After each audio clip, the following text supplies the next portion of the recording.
Friends welcome my channel. आज के बानाबो पनीर पकोड़ा। पनीर पकोड़ा बानानोर जोन्नो देखुन एखाने 250 ग्राम पनीर निয়েছি। पनीरगुलोके पातला पातला करे एरकम लम्बा लम्बा करे केटे निয়েছি। আর এখানে নিয়েছি আমি ময়দা 2 টেবিল স্পুন, এখানে নিয়েছি 1.5 টেবিল স্পুন কর্নফ্লাওয়ার, নিয়েছি আমি কসুরি মেথি, নিয়েছি আমি একটুখানি গরম মশলার গুঁড়ো, নিয়েছি নুন, একটুখানি নিয়েছি কাশ্মীরি রেড চিলি পাউডার, এটা নিয়েছি আমি গ্রিন চিলি পেস্ট। 4টে গ্রিন চিলিকে আমি পেস্ট করে নিয়েছি, সেই গ্রিন চিলি পেস্ট নিয়েছি। আপনারা চাইলে এখানে কিন্তু লঙ্কা গুঁড়ো বা চিলি ফ্লেক্সও ইউজ করতে পারবেন। এখন নিয়ে নেব আমি ধনে পাতাটা, এটাকে রেখে নিয়েছি আমি ধনে পাতার পেস্টটা। এই পেস্টটা রেসিপি আমার চ্যানেলে দেওয়া আছে। তো এই পেস্টটা খেতে রুটির সঙ্গে খুবই ভালো লাগে, এটা পনিরের ভেতরে কোট করে দিলেও খুব ভালো লাগে। তো এই পেস্টটাই নিয়েছি আমি, এইটা এখন আমি লাগিয়ে নেব পনিরের গায়ে। এরকম করে আমি পনিরটার গায়ে লাগিয়ে নিচ্ছি। একটা টুকরোর গায়ে লাগিয়ে নিয়ে উপর থেকে আমি আরেকটা টুকরো এরকম করে বসিয়ে নেব। এরকম করে সবগুলোতে আমি নিয়ে নেব। আপনাদের চামচ দিয়ে সুবিধে হলে চামচ দিয়ে লাগিয়ে নেবেন, যদি হাত দিয়ে সুবিধে হয় তাহলে হাত দিয়ে লাগিয়ে নেবেন। আমি এরকম করে নিয়ে নিচ্ছি পুরোটা। একটু বেশি পরিমাণে লাগাবো আমরা এটা থেকে নিয়ে, এরকম করে সবগুলো আমি এখন লাগিয়ে নিই। আমি সবগুলো লাগিয়ে নিয়েছি, লাগিয়ে নিয়ে এটাকে আমি স্যান্ডউইচের মতো করে রেখে দিয়েছি। এখন আমি এই যে গুঁড়োগুলো নিয়েছি এর মধ্যে আমি নিয়ে নেব অল্প একটু জল, নিয়ে এটাকে একটা ব্যাটার রেডি করে নেবো। ব্যাটারটা আমরা খুব মোটাও করব না, আবার খুব পাতলাও করব না, বেগুনির ব্যাটারের মতো করে এটাকে আমরা ব্যাটারটা রেডি করে নেব। বেগুনির ব্যাটারের থেকে একটুখানি পাতলা।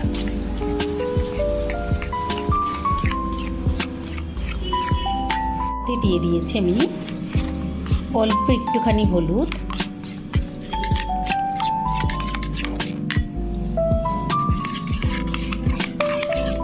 দেখুন ব্যাটারটা আমাদের রেডি হয়ে গেছে, খুব ভালোভাবে ফেটিয়ে নিয়েছি ব্যাটারটা। চলুন আমরা এবার ব্যাটারটাই কোট করে ভেজে নেব পনিরগুলো। আমি নিয়ে নিয়েছি একটা কড়াই, গ্যাসের ফ্লেমটা অন করে নিয়েছি। এখানে তেলটা গরম হয়ে গেছে। তেলটা গরম হয়ে গেলে আমি নিয়ে নেব এরকম করে একটা পনিরের স্যান্ডউইচ, নিয়ে এরকম করে আমরা ব্যাটারের মধ্যে কোট করে, যে ব্যাটারটা আমরা রেডি করে নিলাম সেই ব্যাটারের মধ্যে কোট করে নিয়ে আর দিয়ে দেবো এখন তেলের মধ্যে।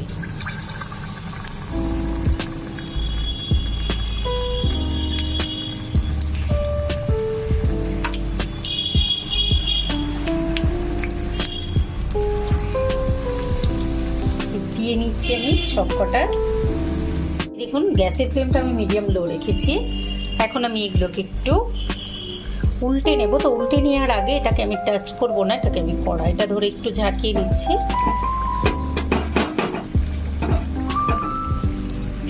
মিডিয়াম লো ফ্লেমে এটাকে 2 থেকে 2.5 মিনিট মতো আমি রেখে দিয়েছিলাম। এইবার এইগুলোকে আমি একটু উল্টে নেব।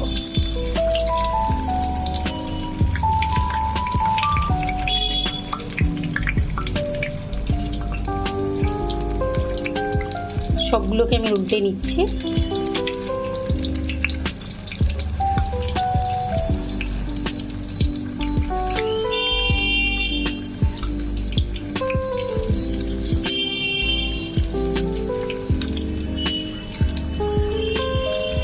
আবারও 2 মিনিট হয়ে গেছে উল্টে নেওয়ার পরে। তো আমি এগুলোকে আরও একবার উল্টে নেব। গ্যাসের ফ্লেমটা আমি মিডিয়াম লো রেখেছি, তাহলে এটা বেশ কুড়মুড়ে হবে, বেশ খেতে সুন্দর হবে, ক্রিস্পি হবে।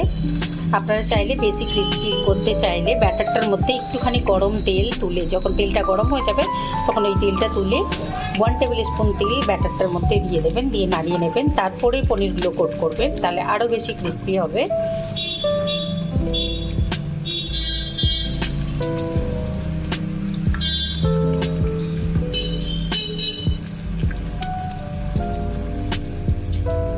দেখুন এখন তৈরি হয়ে গেছে আমাদের পনির পকোড়া। তো আমি এগুলোকে এখন তুলে নেব।